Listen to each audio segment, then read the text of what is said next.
For those of you who are tired of going and punching a time clock on somebody else's gig. For those of you like me who say, I want to take my baby to school and pick him up after school. For those of you who say, I'm tired of somebody telling me when I can come and when I can go. This is your time if you claim it as such, and if you're willing to put in the work, the time, the energy, the effort, the finances for how long? Until you get what you want. Until you get what God has promised you in your life, right? You take your seats. If you can't tell by now, I'm serious about my ish. I'm serious about my business. And I think it's important that we understand that when you're hearing someone speak, you understand where they've come from so that you can respect where they are now. See, this confident woman who's standing before you now, who is about my business, I wasn't always that way. But I can walk in the power and the authority of who God says I am now because of all the mess I've gone through. Because I fell down, didn't know how to do it, got my knees scraped, got bandages on my arms from all the scars of trying to get to this place. And I need you to understand that it's never going to be free for you all. You are always going to have to give something. I have yet to be able to go to my bank account. I put in my ATM card. You know, you go to the little machine. I have yet to be able to make a withdrawal if I have not first made deposits. So the question that every one of you has to ask yourself for where you want to go, it ain't about the sister next to you. It's not about her dream. It's about your dream and your personal vision of success. What do you want? And what are you depositing into it? How often are you depositing into it? So if you were to go back 6 years ago, you would know that I was not an international speaker. I was not an author. I was not speaking in front of thousands of people on big platforms all across the country. You would know that I was a legal secretary, sitting in a 10 by 10 cubicle every day, shuffling papers, doing what I didn't want to do. And the crazy part is, most of us will say, I don't want to sacrifice too much to go and do this business, this thing that has no guaranteed results, but you're already making the biggest sacrifice. And that is going to a job sometimes that you hate. Going somewhere and you can't stand them and they can't stand you, but you're going every day anyway. See, I know what that feels like. I did that legal secretary job for 15 years. Why? Because that's what I knew. I knew how to do that. I was comfortable doing that. And most of us will not abandon comfort to walk into our greatness. So I want you, I don't care if you write it, type it, tweet it, post it, I don't care what you do with it. I need you right now to claim and commit this one thing. Today, I relinquish means you're giving it up. I relinquish my infatuation with comfort so that I can achieve my greatness. I relinquish my infatuation with comfort so that I can achieve greatness. For me, 6 years ago, I had to relinquish what I was comfortable with. I was comfortable getting direct deposit every 2 weeks. That's a beautiful thing. You just show up and it's right there. 2 weeks later, you show up and it's there again. Well, that's what I used to think, right? And when you think about leaving that and going off and saying, I got to make how much on my own? In my own business? For those of you how many of you would be happy if you made 6 figures in your business? Let's be honest. Come on. Because see, Trevor and them, they be talking about $1 million. We getting there, Trevor and Shay. We getting there. We coming there. But some of y'all need to hit 6 figures before you try to get to 7 figures. So how do you get to $100,000?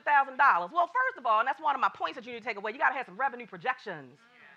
Okay? You got to project some things. We've heard a lot of stuff about marketing and planning and money. What is it going to take for you to get $100,000 in a year? Well, first of all, let's divide it by 12, because there are 12 months in the year. So out of $100,000, somebody divide that by 12. I believe that comes out to $8,333 a month. Is that true? Okay. Are you positioned to make $8,333 a month in your business? And if you're not, I ain't talking to y'all who already hit it. The people who have not hit it. If you haven't gotten that yet, if you're not generating that, what you going to do about it? See, that's the question. When you know what you have to make in your mind already, I know I have to generate $8,333 in my month. Well, damn. How am I going to do that? Right? You know you can now look at your deliverables and say, well, what do I have? What can I sell? What am I going to offer that's at least going to get me close? If everything in your business is based on a homie hookup and nobody is paying you more than $150 or $200, it's going to take you a minute. So you have to value your worth enough to say, I am going to have some folk who are going to be down here, right? My low-hanging fruit, they're going to want my little cheap stuff. I know they want the homie hookup. But then I'm going to have offerings up here for my premier clients. That means you have to have levels in your business. You can't just be, hey, okay, this is the one thing I offer. You have to have a whole bunch of different things, revenue streams coming into your business so that you make those numbers. Some of you just need to hit that six-figure to walk away from your full-time job. And it's doable. And that's really my intention of being here and sharing my story, is to show you, not just tell you, show you that it is doable if you're willing to pay the full price. When I say full price, what I mean is to really be successful, you are going to have to give up some stuff. You're going to have to give up some sleep. Because I started my gig when I was working a full-time job. So I would work the full-time job, come back home, and then feed my babies, do homework, bath time, and then I started on my business. Why? Because I really wanted it. I wasn't just thinking about it. I knew what I wanted. I knew what my God assignment was. Then I would get up earlier than everybody else. Sometimes you got to give up some of that sleep.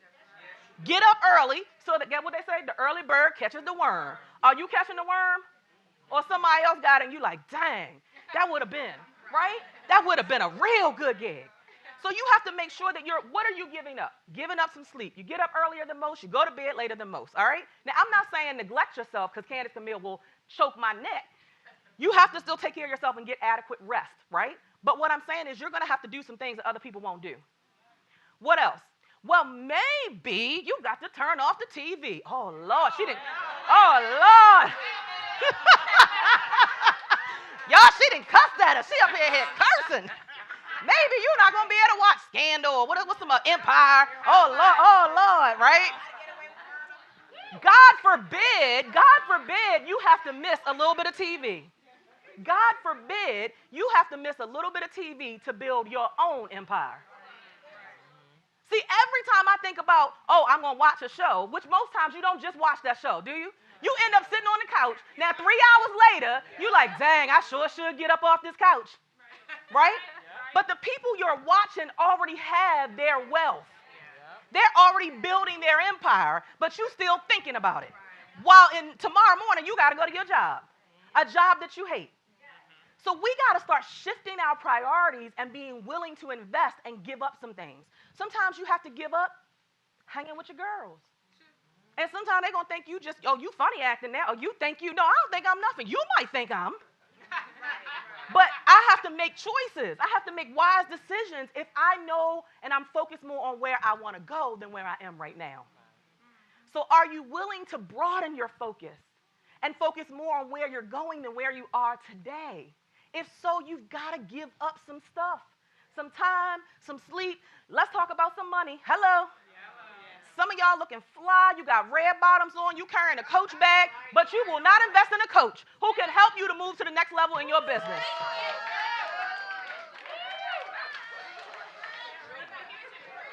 I'm just saying.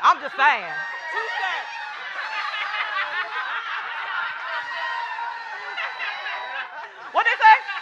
They say, well. I'm just saying, if you got a cute Coach bag with $2 in it, come on. We got to do some things different. And you guys, look, I don't believe in teaching, preaching, nothing, training, anything I haven't done.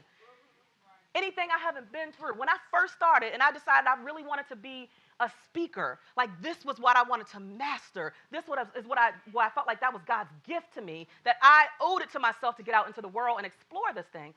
At first, I didn't want to invest in me because I didn't come from that type of environment. I grew up in the hood in Lafayette Projects in Baltimore City. I grew up the product of a single-parent household. My father was an alcoholic. My mama was old school. She just said, look, girl, chick, you better go get a job and do that thing. And, we don't give about good government job, right? We don't do that.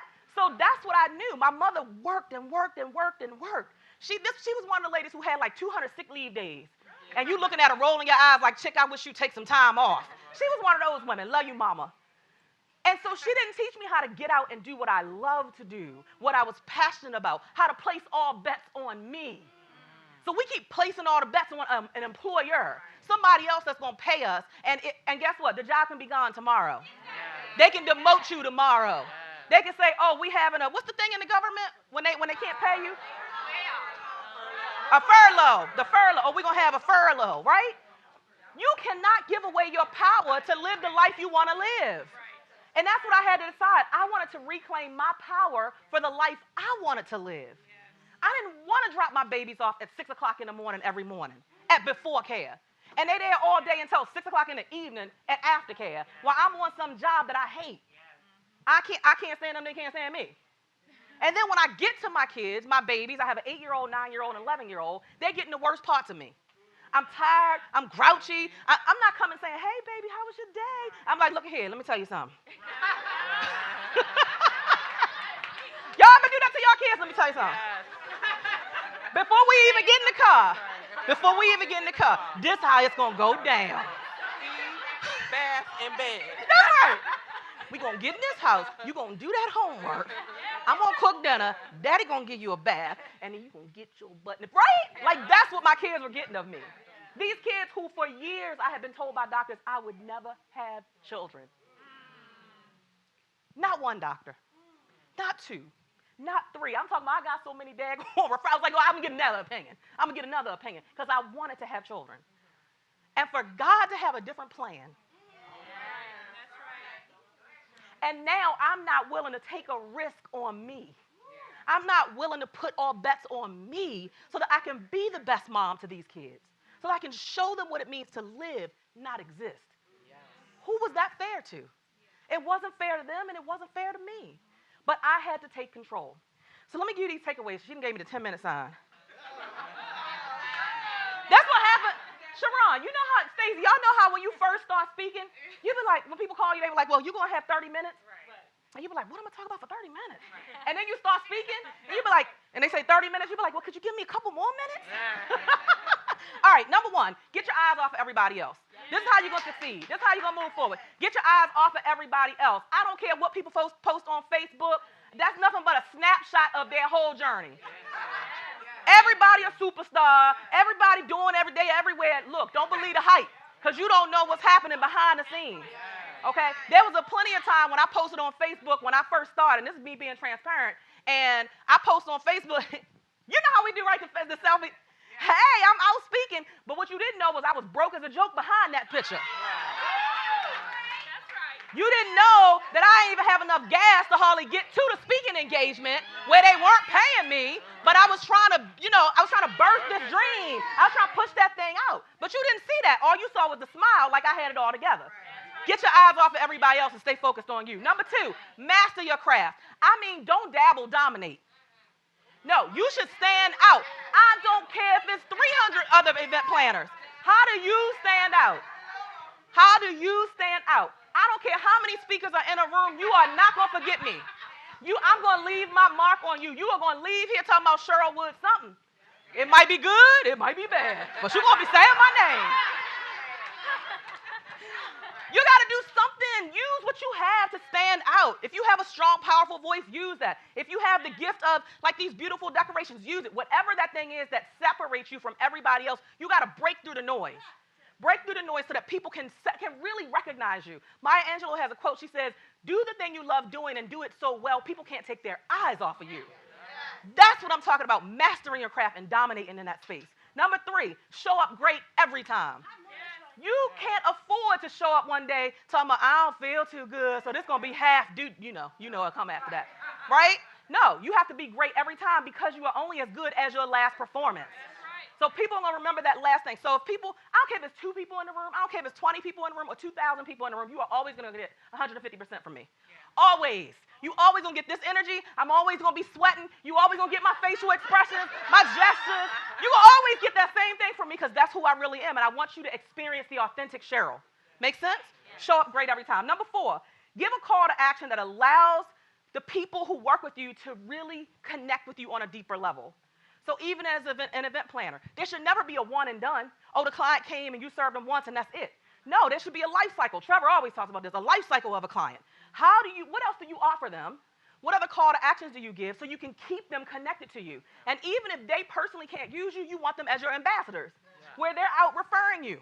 I posted on Facebook the other day, I shipped out some Michael Kors bags to some ladies who refer people to me because I said, I don't just love referrals, I reward referrals. But those people have to believe in me and what I deliver to even be my brand ambassadors and refer people to me. So you have to make sure you give a call to action. Here's my call to action right now. Take out your business card. Everybody take out your business card. If you do not have a business card, I swear for Lord, I'm not. No, you're going to get one after today. Take out your business card. All right, here's my call to action. Three letters you can put on this card. Three letters you can put on the card. A E, a C, a S, or all three. E, C, S. The E means you want my free ebook that I'm going to send to you after I leave here today. Because when I leave here, guess what? My reality is I got to go pick up my kids from school. International speaker what? They do not care. No. My kids don't care about my titles. E, if you want my free ebook that is designed specifically for women in business who are looking to move forward. What are the things that you can do to propel yourself forward where you're not just stuck and feeling stagnant? You want to put a C if you want to have a private call with me. Do not put a C on there if you're not serious. This C means you're going to talk to me. We're going to see if there's a synergy, if there's something I can offer you, and we can work together. If not, leave the C off. It's all good. S, if you want me to come and speak for your conference or your event. You like that, don't you, Janelle? Y'all like that. You better ask for what you want and stop playing. So you got an E for the ebook, a C if you want to call with me to think about working with me potentially, and an S if you want me to come and speak for your group, or you know of some great speaking opportunities that you like. We like you. We like your personality. We want you there. Y'all like that? Yes. Start doing that. They're telling me to wrap it up. Number 5, invest time in revenue-generating activities. Get your butt off of Facebook if it ain't making you no money. I'm just saying, have dedicated time. So for me, first thing, top of the morning, you're always going to see me put out a Facebook post. After that, I'm making money. Okay? So you got to make sure you're doing revenue-generating activities. What are you doing to make money? I love Trevor for this because Trevor said, Cheryl, you inspire people every day. You empower people every day. But you should also make sure that you closing sales every day. And I have Infusionsoft as my CRM. So when I get that little statement at the end of the day, and it say revenue generated 0.00, I'll be like, oh, hell to the no. I start calling people, hey, how are you, right? Because I need to close some sales. But it keeps you accountable. It keeps you accountable. Number 6, these are the last two. Number 6, create clear revenue projections. We talked about that. If you know you want to make $100,000, you know you got to make $83.33 every month. If you want to cut that in half and make $50,000, you know you got to cut that $83.33. Just know what you have to make what you want to make every year, what you got to make every month, what you got to make every week, right? That will help you to get closer to the projections. And then number 7, develop relationships. That is critical. I'm here today because I have a relationship with Janelle. I have a relationship with a lot of these women in this room. But here's the thing. Relationships are going to get your foot in the door to show what you can do. Visibility trumps ability. Visibility trumps ability. That means I don't care how great and amazing you are. If nobody don't know it, you're going to be great and amazing at your computer by yourself. So you got to get some visibility. That means you have to be out networking. You have to be connecting. You have to be speaking up about what you do, what you're amazing at. And it is not even anymore who knows you. It's not who you know. It's who knows you. I've gotten more corporate engagements. I just did 1,500 people, career professionals, big gig in Orlando for Blacks in Government. That was because somebody knew me. I did a big gig for 900 women, federally employed women. That's because somebody knew me. I just did Department of Defense. I could go on and on and on. Virginia Women in Public Finance. Paid gigs, y'all. Not no homie hookups. Pay me real good because somebody knows me and respects my craft and says, we want what you have for our audience. So again, you all are winners. You have what it takes to succeed. Make sure that you remember it ain't never going to be free. It ain't never going to be easy. It ain't never going to be convenient, but you can do it. That's it.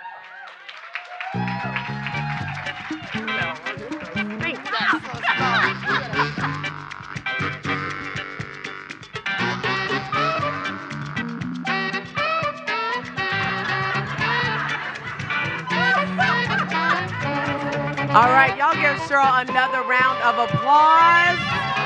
Okay, everything she said was the truth and more. You hear me?